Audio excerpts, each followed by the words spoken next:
Candela y Esperanza. En el episodio de hoy de Conectada al Cambio vamos a hablar del rol de la mujer gitana. Gracias a alguna entrevista que realizamos a través de Cruz Roja con una mujer llamada Antonia, que es una mujer gitana. Que por cierto, muchas gracias a Cruz Roja porque sin su ayuda esto no hubiera sido posible. Hoy queremos hablar de un tema que aunque a veces se oculta tiene gran peso.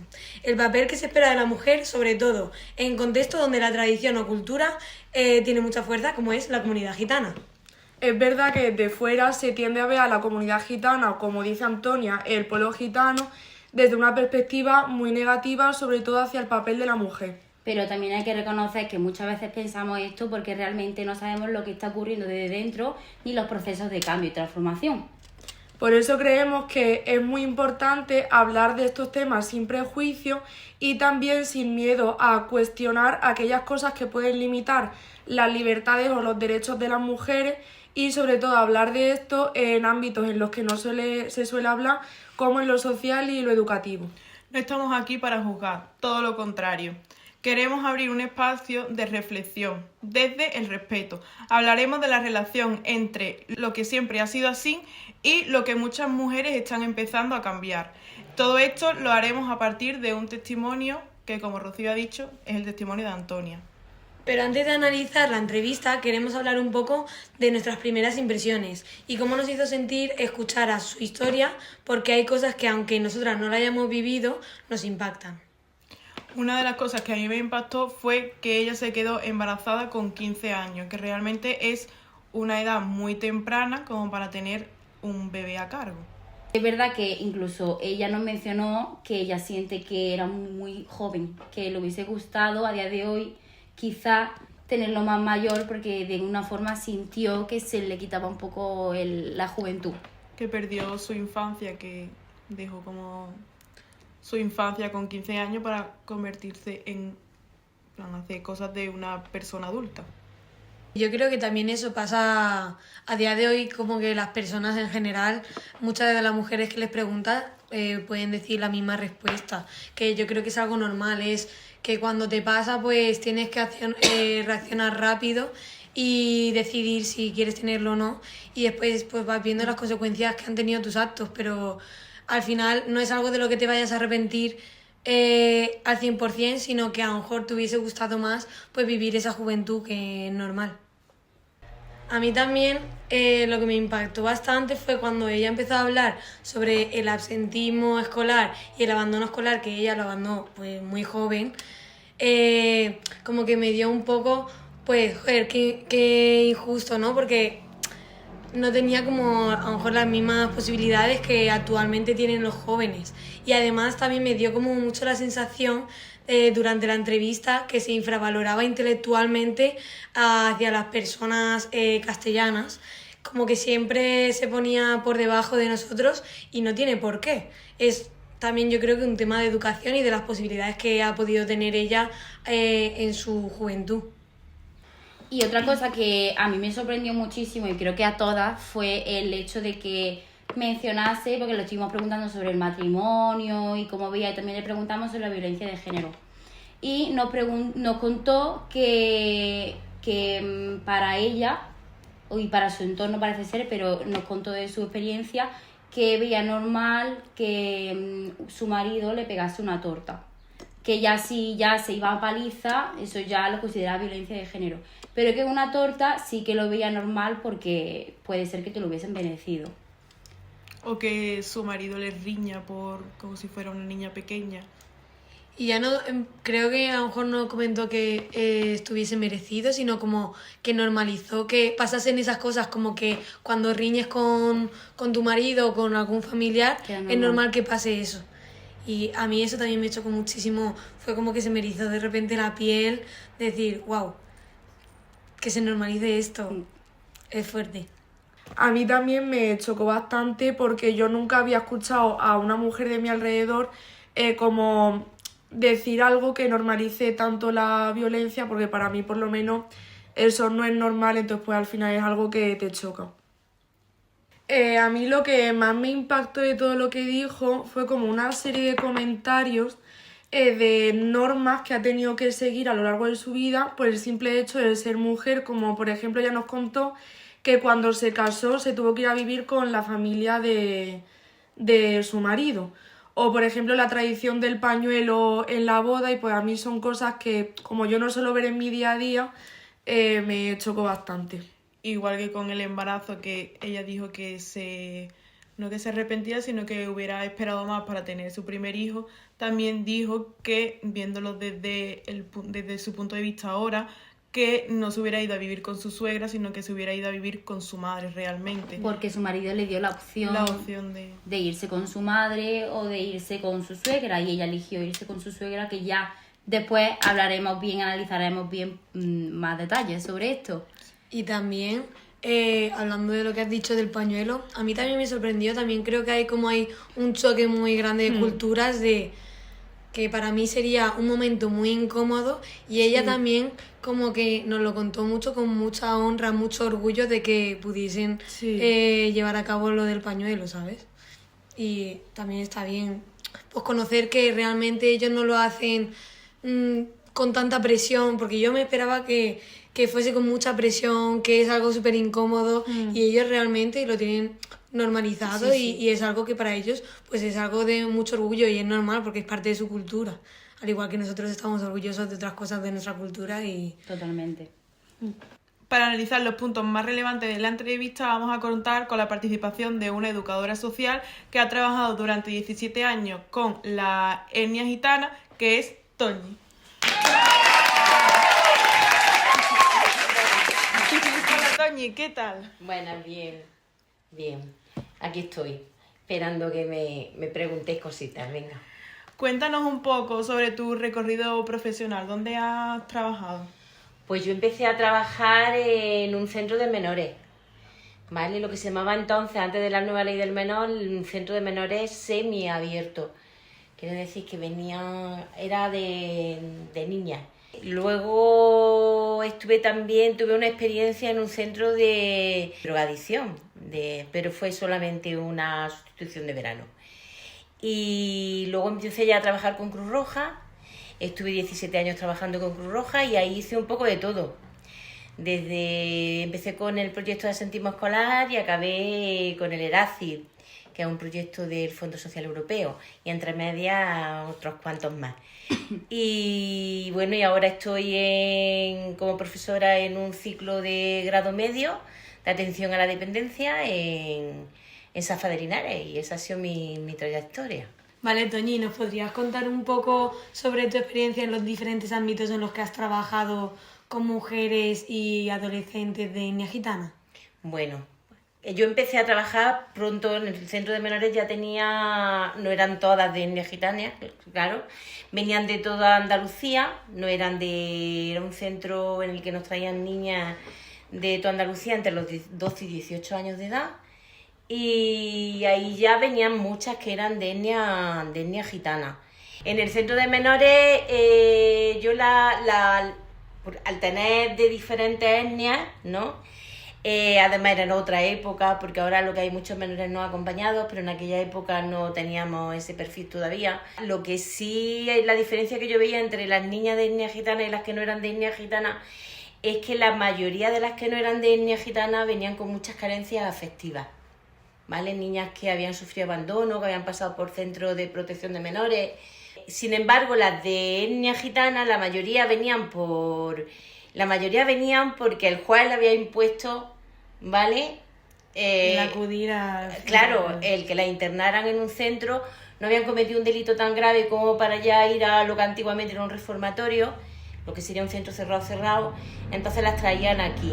Y no tenían esas carencias afectivas, ¿vale? Ellas sí se sentían queridas, ellas se sentían muy arropadas por su familia, ¿no? Y la diferencia era que cuando ellas cumplían su tiempo de estancia en el centro y salían, ¿vale? La familia estaba ahí apoyándolas. Sin embargo, las que no eran de etnia gitana, cuando salían del centro, Estaban solas. se encontraban, pues la mayoría salían a los 18 años, se encontraban un poco solas, ¿no? Eso era lo positivo de ser de etnia gitana. Lo negativo, porque la mayoría que entraban por lo que he dicho, por cometer delitos. La otra no tanto, ¿vale? La otra a lo mejor era por haber pasado por distintos centros y no haberse adaptado o querer alejarlas de su ciudad, ¿vale?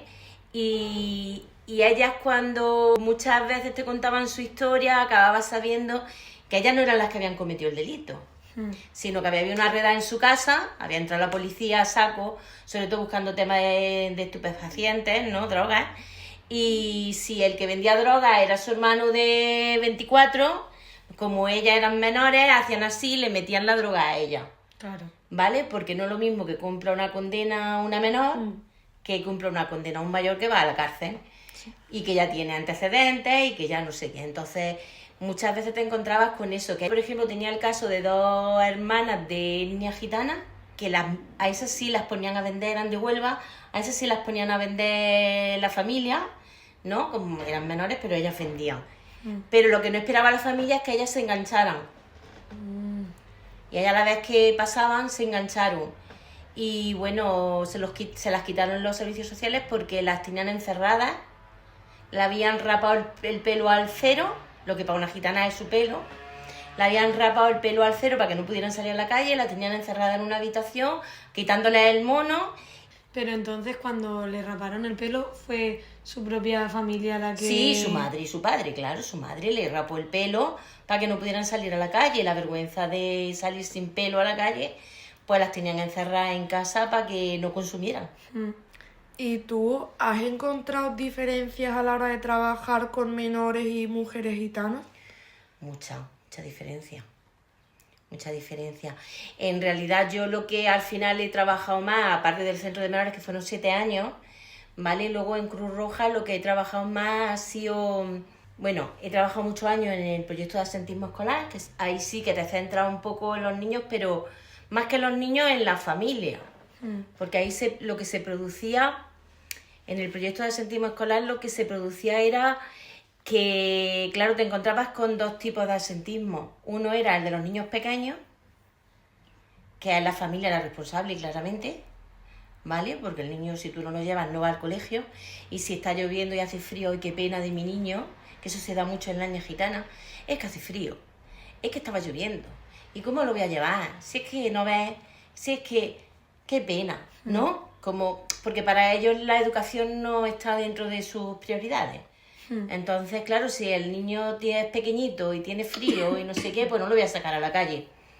Te encontrabas con ese tipo de asentismo en el que padres son al 100% responsables, y luego te encontrabas con el asentismo más de adolescentes, que o puede ser por 2 causas.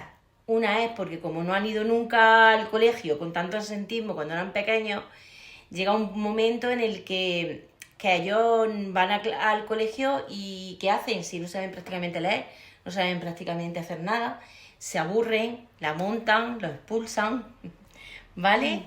Y en cuanto a las niñas gitanas, pues precisamente en todos los años, cuando yo hacía mi memoria, las niñas gitanas eran, o sea, el tanto por ciento mayor de asentismo escolar era en niñas de etnia gitana y en niñas mayores de 12 años. ¿Por qué?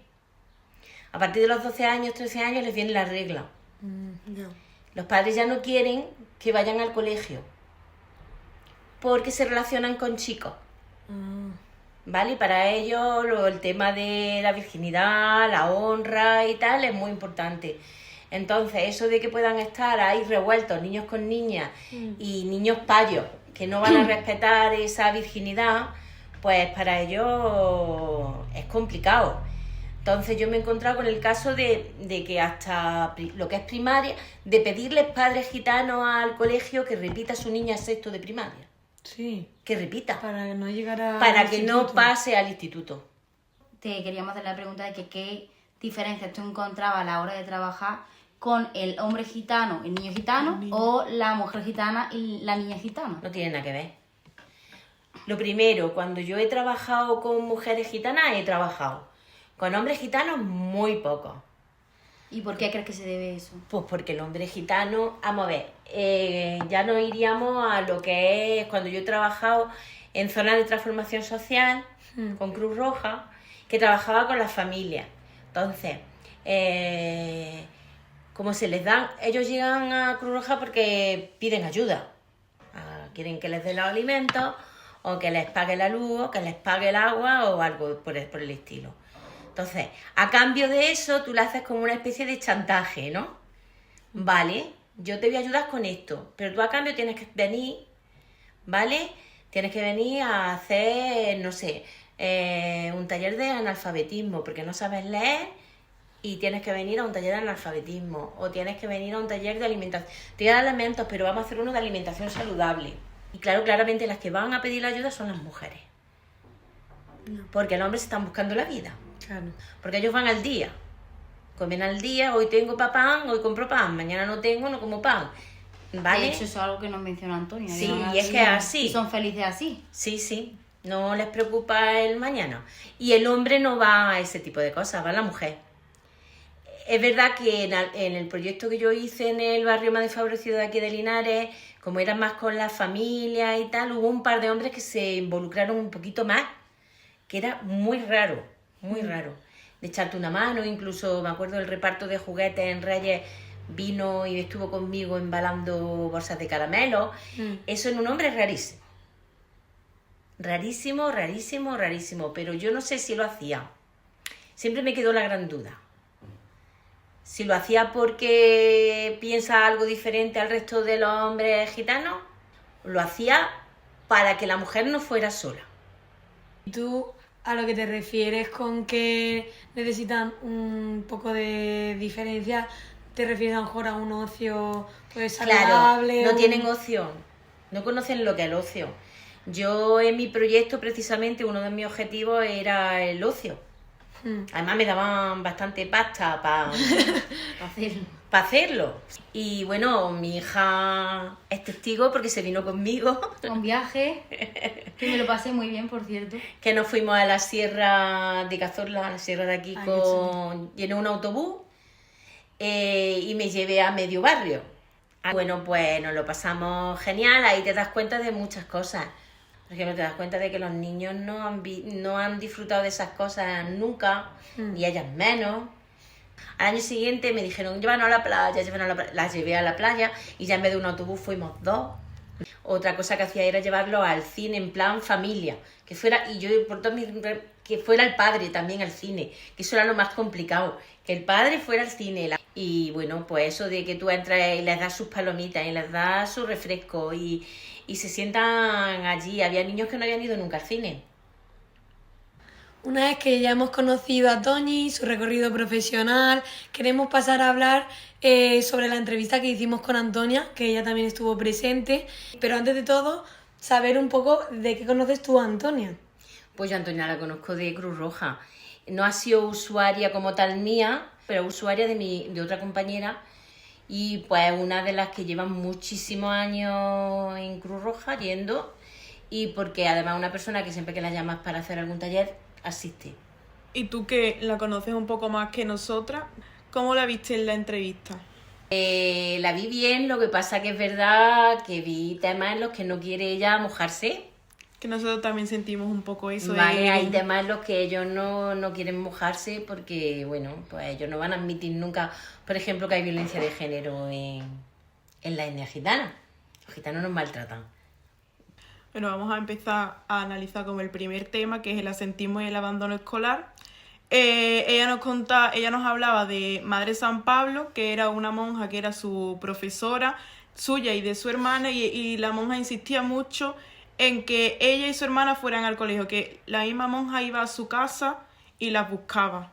Yo a la Madre San Pablo prácticamente no la he conocido. Yo he oído hablar muchísimo de ella, a todas las gitanas más viejas y tal, todo el mundo la conocía, pero es que hoy en día las que hay todavía lo siguen haciendo.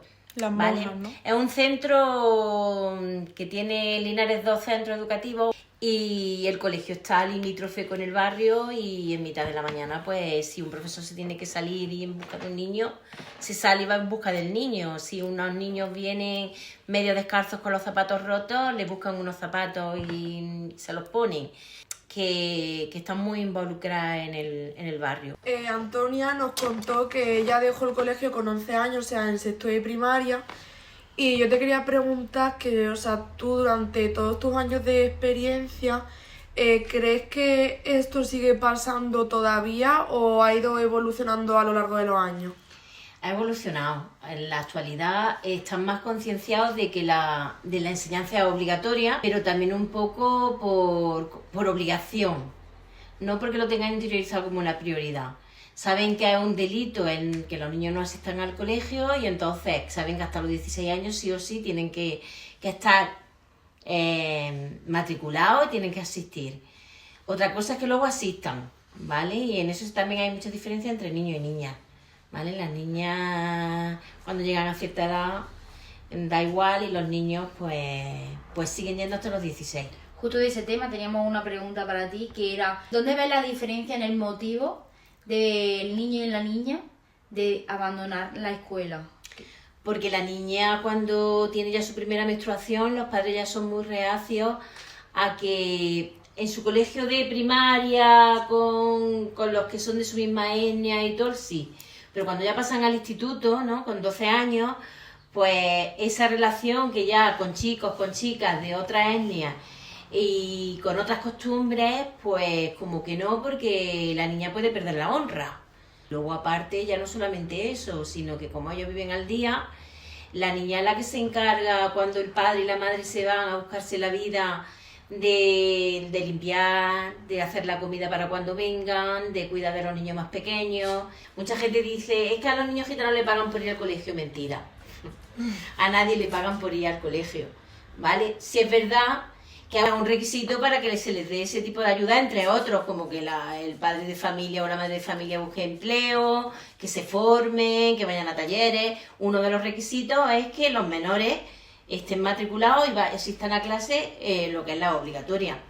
Algo que nos parece importante mencionar es que Antonia dejó bastante claro de que ella le hubiera gustado mucho estudiar, sobre todo nos dijo que le hubiera gustado tener el título de enfermería y expresó que tenía una envidia sana hacia nosotras y que nos veía como unas niñas valientes, innovadoras y muy curiosas por el hecho de estudiar. Antonia nos contó que ya se casó con 15 años y que hay como dos maneras de celebrar una boda gitana. Una es pues alquilando un salón de fiesta donde la novia pues va de blanco y allí lo celebran y tal, y otra es un alboroque que se celebra pues en casa de la familia del marido.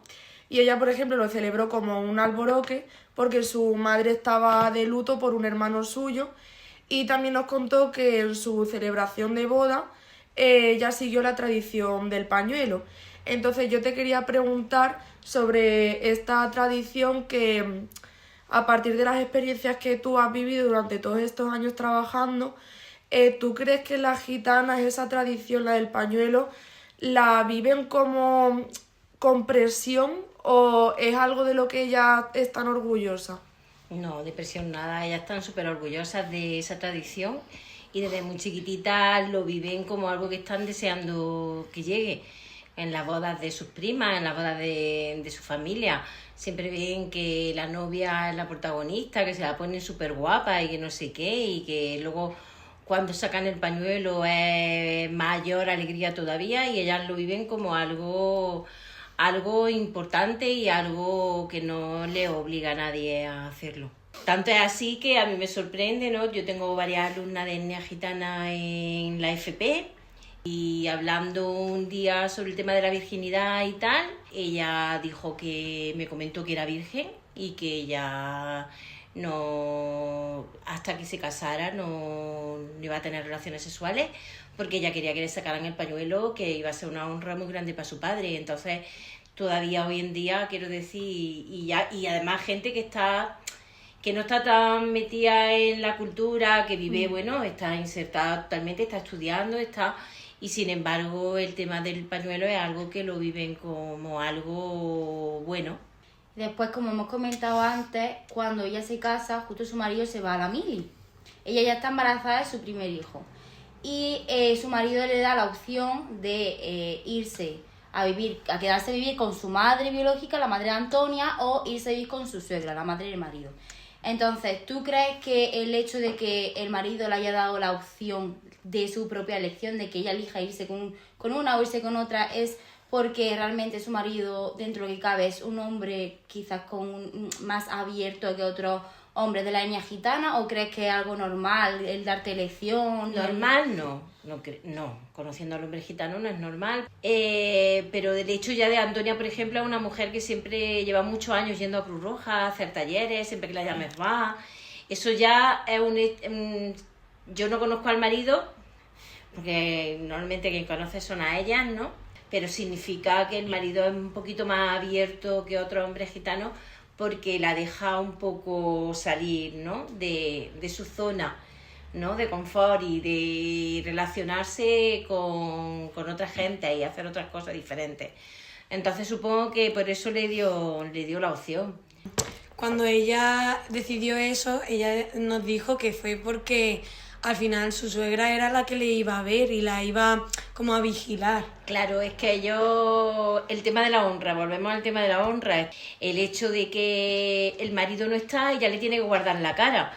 ¿Y cómo le guarda la cara? Si se va con su madre, la familia de él, que es la que tiene que darle noticia a él de cómo se está portando ella, ¿vale? No tiene noticias de cómo se está portando, de si sale, de si entra, de si tiene algún desliz con otro hombre, lo que sea, ¿no? Sin embargo, si se queda en casa de su suegra, se asegura de que no le van a llegar habladurías a su marido de lo que ella ha podido o no ha podido hacer. Y tras tomar esa decisión, ella al ir a casa de su suegro nos dice que allí vuelve a coger el rol de mujer, ¿no? Desde entonces de limpiar, de cocinar, cosa que ella ya hacía en su casa, ¿no? Familiar, pero ¿sabes si se sigue viendo este tipo de roles a día de hoy en la etnia gitana a nivel general? Sí, a nivel general el hombre gitano todavía le queda mucho. La mujer gitana ha avanzado más que el hombre gitano. Al hombre gitano le queda muchísimo por avanzar. Es como si nos fuéramos 80 o 100 años atrás en nuestra cultura, ¿vale? Pues ahí en ese punto está el hombre gitano, ¿vale? En el punto de que si te doy una torta no pasa nada, en el punto de que mi mujer está para cuidar de los niños, para cuidar de las personas mayores, para limpiar, para tener mi casa en condiciones. El hombre gitano no se va a poner a cambiar un pañal, no se va a poner a llevar al niño al parque, no ha avanzado todavía. La mujer está avanzando más que el hombre. Yo me acuerdo de que Antonia nos dijo, bueno, que sus hijos a lo mejor sí que ayudaban y tal, pero en vez de decir que era algo que tenían que compartir, esa responsabilidad que tenía que compartir, ella decía que, claro, también estaba bien que él ayudase a las tareas que ella tenía que hacer. Pero eso es una mentalidad de hace no tanto nuestra también. Claro, claro. Además todavía hoy en día oye a mujeres decir, es que mi marido es muy bueno porque me ayuda. ¿Tu marido te ayuda? ¿A qué? Y él que es que no ayuda a hacer la comida, por ejemplo. Es que él no come. Me hace la cama. Ah, que la cama solo es tuya. Quiero decir... Ahora, en relación con el divorcio, Antonia nos cuenta que ellos realmente no se divorcian porque no están casados legalmente. Ellos se casan por el rito gitano, pero la unión no la hacen legal.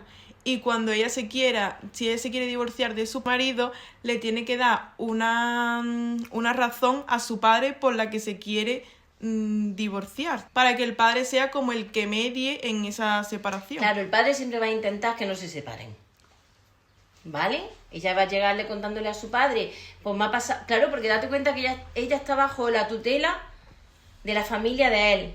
Ahora tiene que abandonar a esa familia y o se ve en la calle o la recoge su familia. Claro, le tiene que dar una razón muy de peso a su padre para que ese padre admita que se separe de su marido.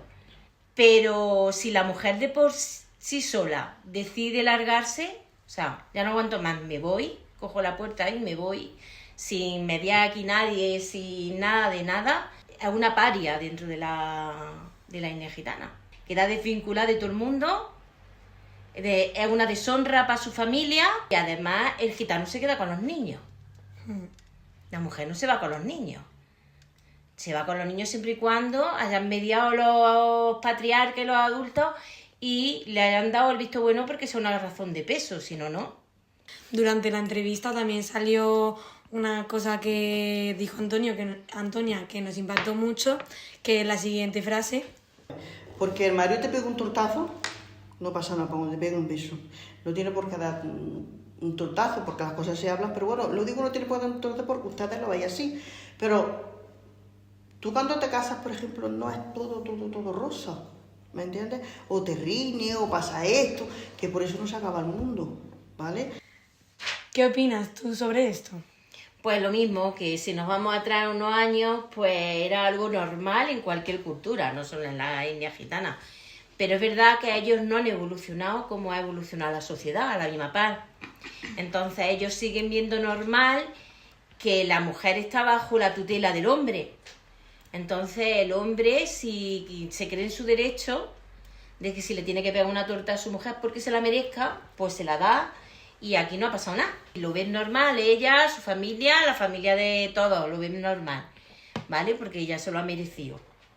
Cambiando de tema un poco, le hicimos una pregunta a Antonia sobre la discriminación, si ella había sentido algún tipo de discriminación por parte de la sociedad no gitana, y nos sorprendió mucho su respuesta porque nos dijo que ella nunca había sentido una discriminación como muy clara de parte de la sociedad no gitana hacia ella, y que cosa que nos sorprende porque personalmente nosotras creemos que hay muchas personas muy racistas en la sociedad hacia la etnia gitana.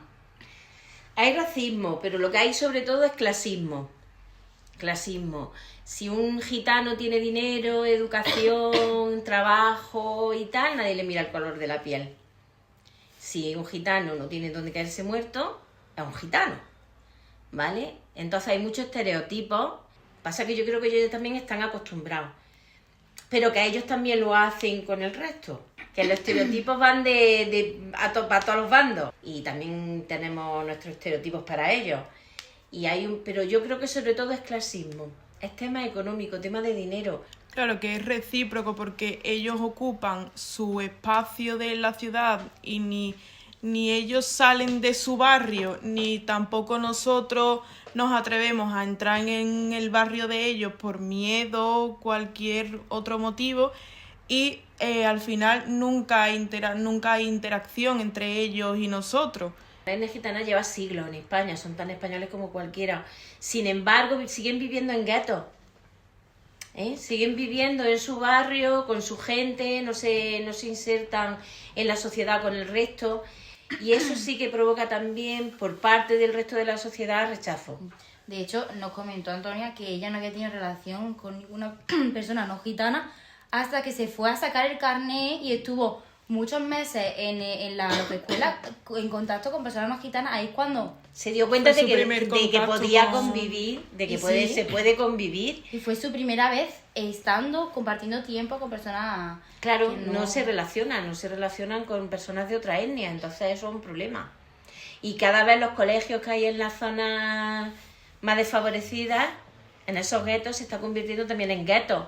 Es decir, antes había más mezcla en los colegios de esos barrios de niños de etnia gitana y niños de no etnia gitana, pero es que cada vez más los niños de no etnia gitana no los matriculan, los padres se los llevan hasta la otra punta del pueblo si hace falta, con tal de que no estén ahí. Y una cosa que tiene que ver con esto que a mí me ha llamado mucho la atención es que ella, por ejemplo, con 50 años que tiene, nos contó que nunca había ido a la playa, que nunca ha hecho un viaje como tal, y que, por ejemplo, el único viaje que ha hecho fue a Córdoba, porque su madre estaba en el hospital y ella lo contó como si hubiera sido la peor experiencia de su vida.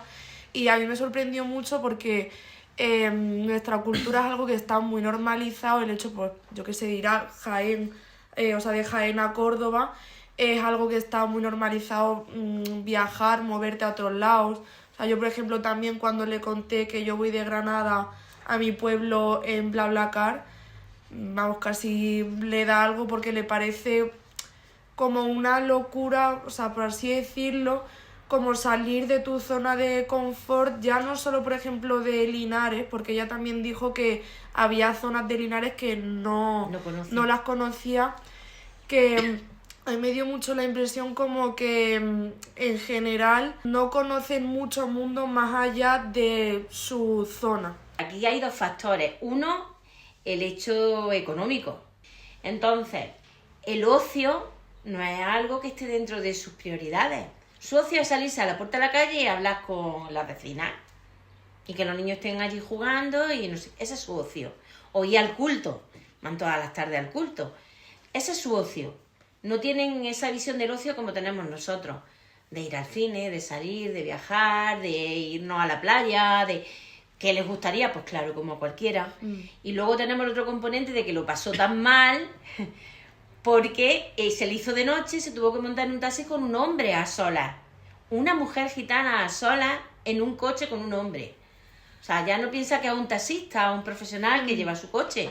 No, está pensando en la honra. Otra vez aparece la honra, ¿vale? Y si fuera a la playa, no se pondría un bañador por la honra.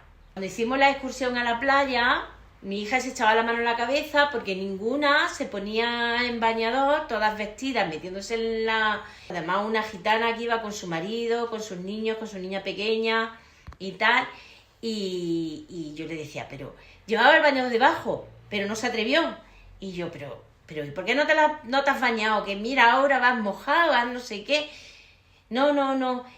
Como conclusión, queremos destacar que cada cultura tiene su forma de entender el mundo, sus valores, sus costumbres, y también sabemos que dentro de su comunidad hay mucha riqueza, identidad y personas que buscan el camino desde dentro. Además, no se trata de criticar las cosas por criticar, sino de acompañar en el proceso, ya que hay muchas mujeres gitanas que cada vez alzan más la voz, reflexionan y transforman su entorno, pero sin dejar de lado su identidad como gitana. Y escuchar historias como la de Antonia nos ayuda a entender que el cambio no tiene que ser solo desde fuera, sino también dentro de uno mismo. Y ya para finalizar, pues queríamos dar las gracias, que ojalá le llegue este vídeo a Antonia, que sin ella al final esto no hubiese seguido para adelante y que al final se puso delante de unas chicas que no conocía de nada, que simplemente le contactaron y le dijeron, oye, te animas a hacer una entrevista, y ella sin miedo lo tiró para adelante. Y entonces pues muchísimas gracias para ella, y claramente gracias a mi madre, a Toñi, porque al final también sin ti tampoco podría haber salido esto, y por toda tu experiencia como educadora y todas las anécdotas que nos has contado aquí, todo tu conocimiento. Muchas gracias. Y como último, os hacemos una pregunta. ¿Cómo pensáis que hubiese sido una vida utópica para Antonia? ¿Hubiese seguido estudiando? ¿Hubiese llegado a ser enfermera? ¡Os leemos en comentarios!